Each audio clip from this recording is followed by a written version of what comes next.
Hey there, YouTube. Welcome on back to Artichoke Dip. My name is Rob, solo tabletop gamer. And in this video, we're going to get into the new, we'll say an improved scenario of Artichoke here, if you will. Quite a few things have happened.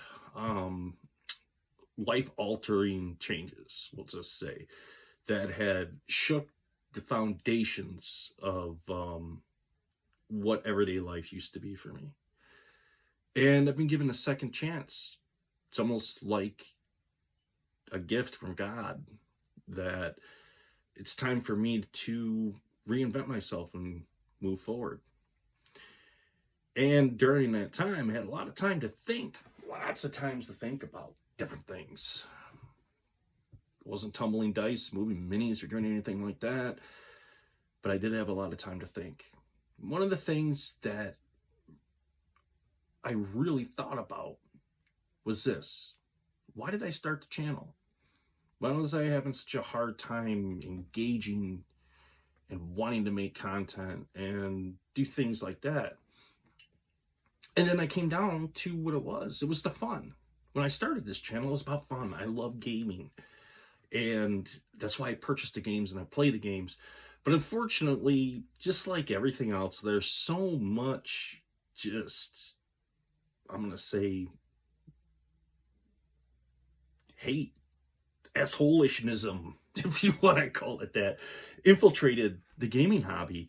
And it became divided, and it got to a point to where it was hard to even watch other gaming channels just because there's just so much content out there right now of just people just aren't happy. It just doesn't seem like to me like they're having a good time, is what it seems like to me. And it's like, full breaks. Come on, guys. This is what gaming's about. It's about for us to have fun. It's about to sit down at a table and indulge in a story of your own making, which I love. This is what I love about RPGs. My channel, everything is about solo RPG gaming. And that's what I do. And that's who I am, Artichoke Dip. And with this episode kicking off right here, you're going to be seeing a lot more of Artichoke. Now, I know you've heard that in the past, and you said, yeah, here we go. This time is different. It's way different. Circumstances are different. Everything is different. And moving forward, getting back to the roots of why I started this channel to begin with. This channel wasn't started to have a political pundit or throw stuff out there or division or anything else like that. It was started for my love of gaming, for the love of sitting down, designing a game, building my own tables, and essentially playing a game that was designed to be played with a group, but in a solitaire fashion, being able to take the story narratives where I want to take them, do what I want to do without having the restraints of scheduling time or conflicting thoughts. Well, you see what I'm getting at there. And that's the freedom that I love. Now, moving forward, I know I did say before, I've said this in videos before everything went off the rails, I'm never going to play D&D, I'm never going to do this, I'm never going to... I think anybody that says that, you're actually really limiting yourself. You're not limiting anybody else. If you don't support a product, don't support it. Do I support things out there that no. But I look at the gaming content is what I look at. Is it good gaming content? If it's not, and it's just the same stuff over again with a new flashy art cover, then, you know what I mean? Need something different. But see, it's a rabbit hole. It's a dangerous rabbit hole to get into, because where does it end? Well, that's where Artichoke said, this is where it ends. No more of that crap. None. It's about gaming. That's what it's about. That's what this channel is about. That's what I made this channel for, was to reach out to other gamers out there that had the inclination to want to play RPG games solo and to inspire them to play solo RPGs and other games as well. Now, with that being said and that being out of the way, first things first. And that is one of the things that changed. I don't know how to say it, but let's hear a word from our sponsor. Now, a word from our sponsor. Yeah, I already said that. Headache pain again? Instead of reaching for that old aspirin pills, why don't you try Braino, a headache, fever, and life expectancy reducer? Yes, say goodbye to headaches, pain with Braino. Okay. Common side effects include rectal bleeding, violent diarrhea, vomiting, gas, bloating, or total loss of bowel and bladder control, foul-smelling egg farts, loss of friends and dinner invites, and in some rare instances, your entire colon may fall out of your body. The next time your head hurts, say no with Braino. Okay. So, there you have it, folks. Next time you got a headache, pain, reach for Braino, the pain, fever, and life expectancy reducer. Braino. All right. Now, with that out of the way, I'm going to talk about a game that currently of course, there is no such thing as Braino. It was a joke. So for those of you out there that are completely right now with your minds circling like, oh my God, is there actually a product? No, there really.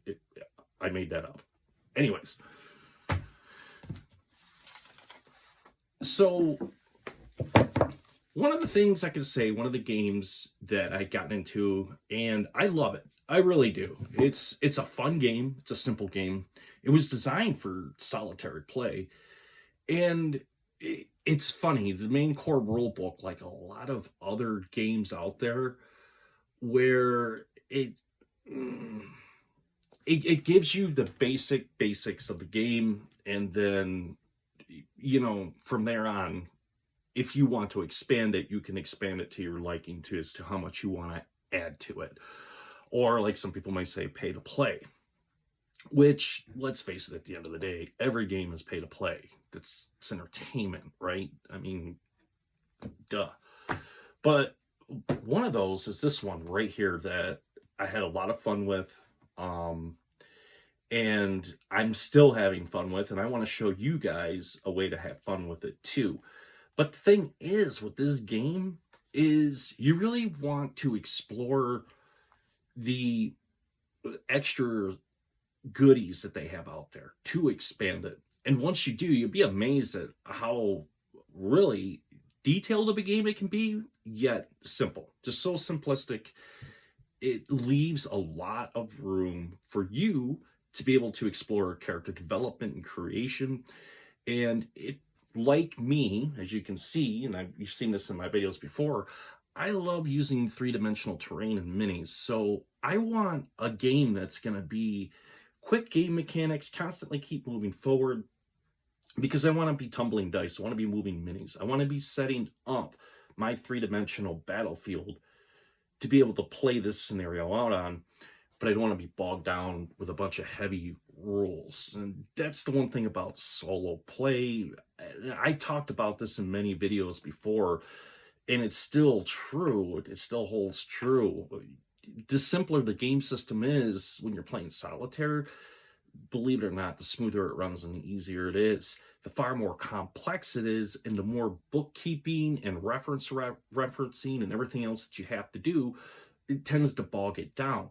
Now, that's not a bad thing, because there are games that I played that they're like that, but I enjoy them. But then again, there's a lot more preparation that has to go into it in order for it to be like that, because it is very complex and it's designed to be played in a large group where a lot of these tasks are going to be assigned to other people to be able to carry out, so the game can move forward at a very comfortable pace.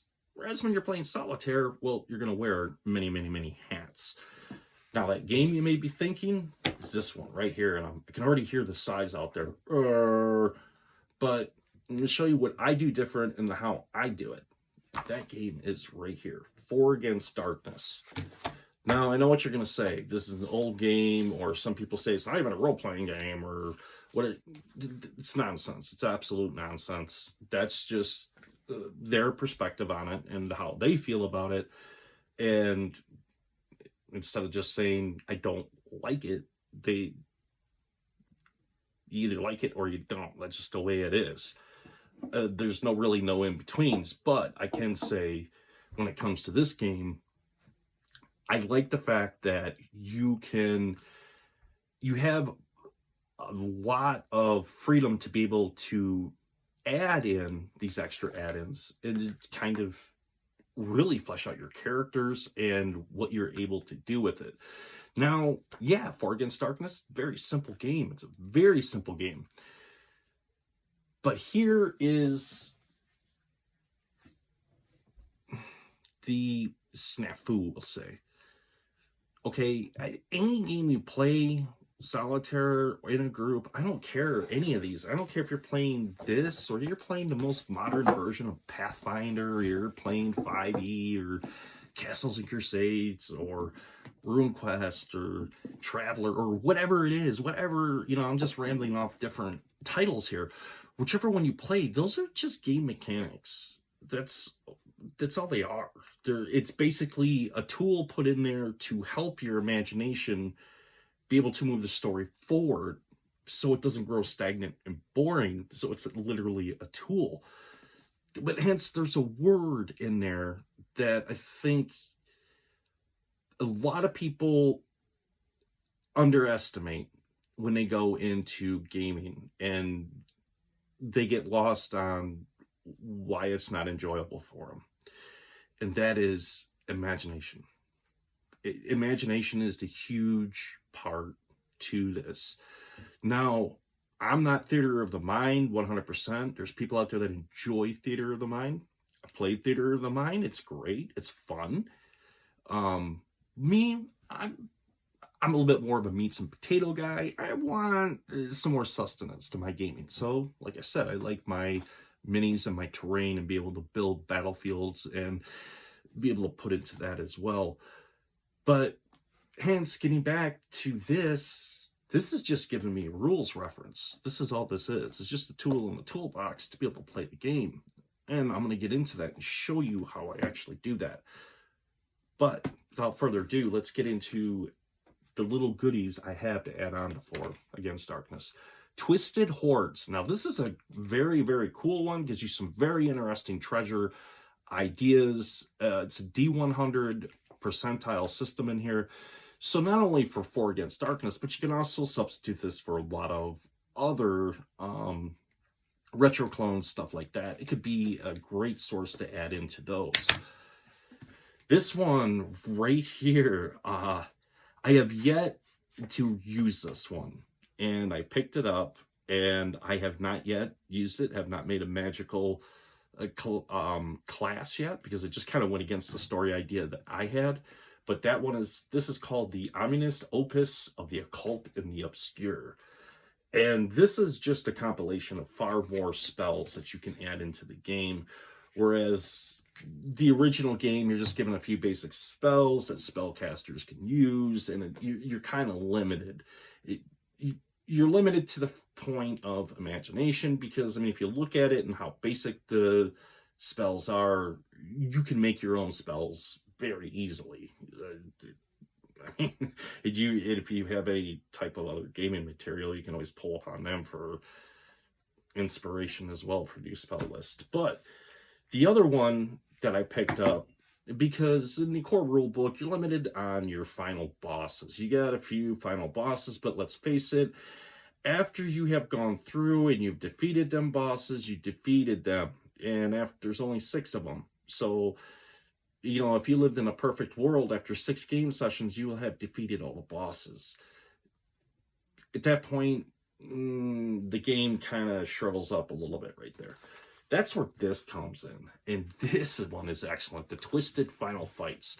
This is just loaded with all kinds of hideousness to be able to pit your characters against, and horrors you can put into your dungeons or wherever else. Now, last but not least, this one was an excellent one to expand your characters even more, give them more options, and go further into it. One thing I've heard people say about For Against Darkness is, unlike a lot of other RPG games where they're extremely descriptive and you can, you have, I'll say, more real estate for creation, whereas if you're limited in this is where these come in. This is an excellent book. It expands your character classes and it gives you more character options. This is also another good one that I picked up that I liked, and it's called A Concise Collection of Classes. This is an excellent one. It's actually not a game. It's actually it's a supplement. It's a straight up supplement. And what it does is it just helps you really refine your character better. And as it explains in there, it starts going into the theory of, you got the For Against Darkness. You got your 4 characters, essentially your NPCs that are running on the board. Now you've made this more descriptive character that you want to integrate into the game. Now it gives you a place for that 5th or 6th or even more characters that you can add into the party and still remain a solitaire game, but still delve into getting more into character development and stuff like that, to where it's not limiting you. So with this video, this is where I'm going to leave this one off, and I'm going to show you what source material I'm using and how I'm going to get into the game. And in the next video, I'm going to get into the setting, what my setting, what I penciled in, the terrain I'm going to be using to set up, so on and so forth, and how I do that. All right, folks, so to the next video. I'll see you then. This is Artichoke Dip, signing off.